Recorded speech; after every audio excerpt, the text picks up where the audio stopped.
तामसवाडी या गावी 8-9 हवन पार पडले आणि त्यानिमित्त ही भगवत कार्याची चर्चा बैठक सुरुवात आहे। या चर्चा बैठकीमध्ये स्वयं भगवान बाबा हनुमान जी उपस्थित आहे। भगवंताला माझा प्रणाम। तसेच आम्हा सर्व सेवकांचे सद्गुरू महान त्यागी बाबा झुंदेजी उपस्थित आहेत। बाबांना माझा प्रणाम। तसेच आम्हा सर्व सेवकांची आई वाराणसी आई सुद्धा उपस्थित आहे। आईला माझा प्रणाम। तसेच आजच्या या चर्चा बैठकीचे अध्यक्ष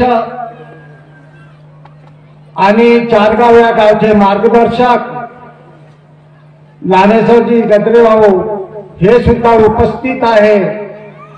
यांना माझा नमस्कार। आणि वेळ कमी आहे आणि पूर्ण आदरणीय मंच सर्वांना माझा नमस्कार। ही आजची चर्चा बैठक बाबांनी दिलेले 4 तत्व 3 शब्द 5 नियम आणि शेतावर घडलेले अनुभव या विषयावर सुरुवात आहे। आताच आपण चांगले चांगले अनुभव ऐकलं, बाबाच्या प्रती चांगले विचार ऐकले, तर ही सर्व कृपा आपले महान त्यागी बाबा झुंदेजी यांची आहे। कारण बाबा आम्हाला मिळाले नसते तर आज इथं आम्ही बसलेले हे सेवक आहे हे आपण जुळलो नसतो। म्हणून बाबा मार्गदर्शन करत होते आणि म्हणत होते भवनामध्ये, भगवत कृपा खड़ी है, सब लोग प्रणाम करो। तेव्हा आम्ही इकडे तिकडे पाहत होतो भगवत कृपा कुठं आहे। तेव्हा बाबांनी सांगितलं भगवत कृपा ही आहे म्हणे। इथं बसलेले सर्व सेवक यांच्यावर भगवत कृपा झाली नसती तर आज आम्ही इथं बसलेले नसतो। बाबांनी भगवत कुठं दाखवलं, हर नर नारीच्या आत्म्यामध्ये। आणि बाबांनी म्हटलंय हर नर नारी के हर नर नारीच्या आत्म्यामध्ये म्हणे 24 तास भगवान आहे आणि तो सिद्ध करून दाखवला। तर अशी कृपा, असे संत, असे बाबा आम्हाला मिळाले। तर आज आपण इथं बसलेले सेवक आई बहिणी मुलं बाळं आहोत। हे आपण भगवंताचे जे गुणगान होतात, अनुभव होतात, हे ऐकण्याकरिता आलो। कारण आम्हाला काहीतरी इथून घेऊन जायचं आहे। वरण भात भाजी पोळी खाण्याकरिता नाही आलो। म्हणून आम्ही इतका पैसा खर्च करून इथपर्यंत येतो। तर जेव्हा मार्गदर्शन अनुभव सांगतात आपलं लक्ष तिकडे पाहिजे। तर अशी कृपा बाबांनी आपल्याला दिली। जास्त वेळ मी घेणार नाही, कारण आम्ही सुद्धा दुःखीच होतो, सुखी कोणी आलेलं नाही। जेव्हा दुःख येतो आणि तिथं जमत नाही तेव्हाच हा मार्ग आपल्याला दिसतो। तर आपण आपल्या हाताने आपल्या स्वतःचे दुःख दूर करू शकत नव्हतो। आखाडीपासून दिवाळीपर्यंत पूजा करत होतो, तरी आपण स्वतःचे दुःख स्वतःच्या हाताने दूर करू शकत नव्हतो।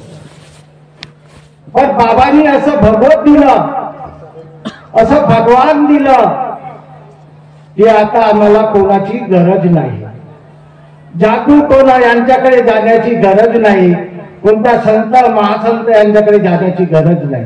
म्हणून बाबांनी मार्गदर्शनामध्ये म्हटलं आहे हर नर नारीला विना सती अनुष्या बनवून दिलं म्हणे। सेवकाला गोरखनाथ पतितनाथ बनवून दिलं म्हणे। आणि तो अनुभव तुमच्या जवळ आहे की आम्ही दुःखी व्यक्ती आलं, कोणाला भूत बाधा झालं आणि आम्ही तीर्थ बनवून दिलं आणि फूट मारतो तो 20 वर्षाचा भूत पडतो.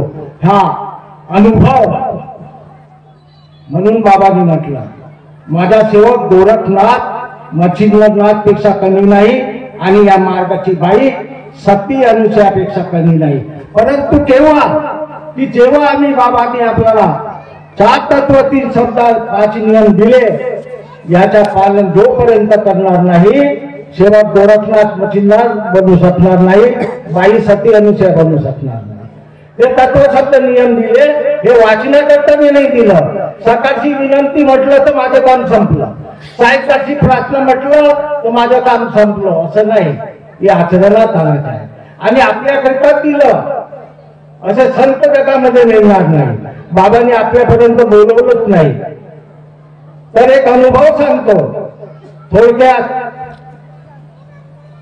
की या मार्गाला हसणारे काही अनेकवाले असतात.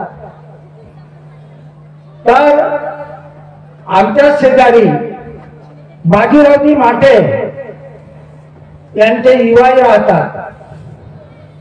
त्यांचा सुरुवात झाला आणि कामठीमध्ये त्यावेळेस आम्ही 7-8 घराचे सेवक होतो. कामठीमध्ये आम्ही माझे मधले भाऊ आणि आम्ही या मार्गामध्ये होतो. मोठे भाऊ श्रावणी मोतुरे मार्गामध्ये नव्हते त्यावेळेस. तर एक ते बाजीरावजी माटे यांचे युवाई होते. ते नेहमी या मार्गाची चेष्टा करत होते. अरे वो कैसे तुम्हारे बाबा है, सब भगवान की पूजा बंद करने लगाया, माँ बाप की पूजा बंद करने लगाया और खुद को हार पहना करो. नेहमी चेष्टा करत होते. आणि आमच्या शेजाऱ्यामध्ये एक नावी समाजाचे होते, ते पण सेवकच होते. ते नेहमी म्हणायचे, मी त्यांच्याकडे जाऊन बसत होतो. मी जेव्हापासून मार्गामध्ये आलो अनेकाची संगत केली नाही आणि आज पण करत नाही. मार्गात आलो जुने विचार जुने आकार हे सर्व सोडून मी संगत करतो फक्त सेवकांची. आणि सेवकांनी केलं पाहिजे. आज इथं सेवकामध्ये बसलो आपल्याला चांगलं ज्ञान मिळणं, अनेका जागेवर बसलो तर मिळणार नाही अशी भगवत कृपा आहे. तो नेहमी असाच आणि तो नेहमी म्हणाचा. तो नावी समाजाचा सेवक, काका आज उसने मेरे को ऐसा बोला, मैंने एक बात सुनो, मेरे मार्गदर्शन सुनो बाबा का. तो बोले क्या, बाबा ने म्हटलं आहे, म्हटलं हे सेवक तू सहन कर, भगवान करणार नाही. आणि सेवकामध्ये सहनशीलता पाहिजे, सहन करण्याची शक्ती पाहिजे. नाहीतर यांनी मला अबे म्हटलं आणि मी त्याला साले म्हटलं तर बाबा का म्हणे तू अबे म्हटलं, त्यांनी तुला अबे म्हटलं तू मूर्ख आहे म्हणे, आणि तू त्याला साले म्हटलं तर तू म्हणे महामूर्ख म्हणे. त्याच्यामध्ये तुझ्यामध्ये काही फरकच नाही राहिला म्हणे. तर सहनशीलता पाहिजे. तर आम्ही सहन केलं. तो म्हणत होता एक काळ असा आला इश्कायले पडलेला होता, दूषित हवा निर्माण झालेली होती, डोळे चिपडलेले होते आणि रात्रीचे 2 वाजले होते.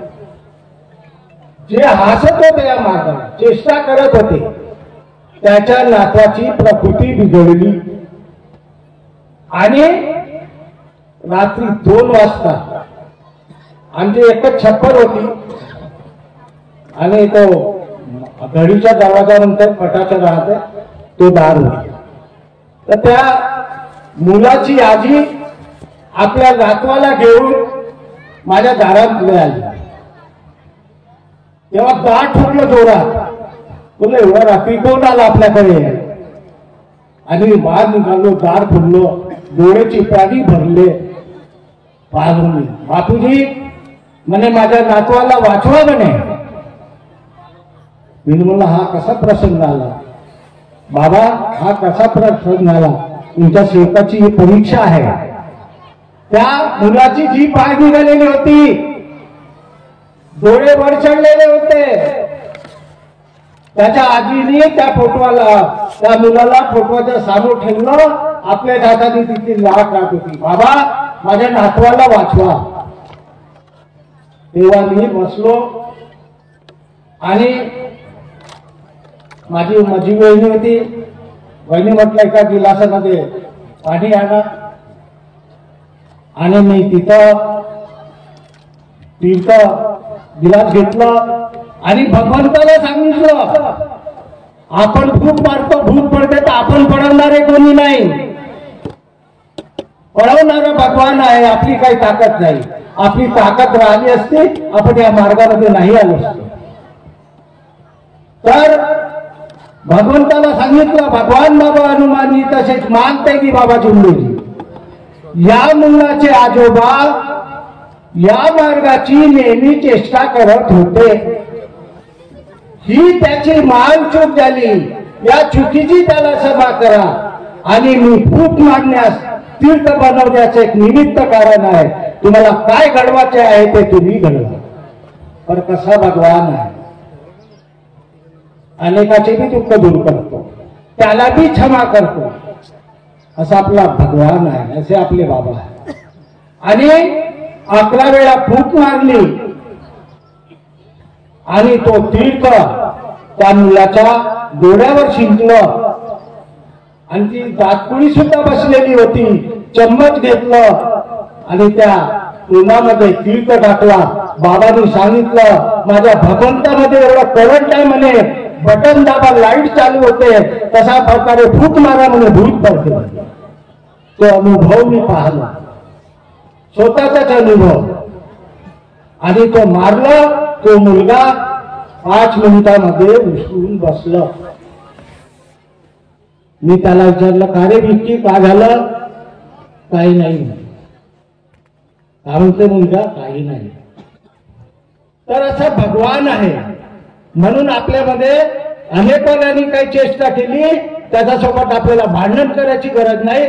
तुम्ही भगवंताला सांगा, तो भगवान तुम्हाला न्याय देतो. असा जागृत भगवान आहे. वेळ कमी आहे, अनुभवही पुष्कळ आहे. माझे स्वतःचे अनुभव आहे. म्हणून प्रत्येक सेवकाने, सेवकीन बाईने जे बाबांनी दिलेले आहे 4 तत्व, 3 शब्द, 5 नियम, त्याचा पालन करावा.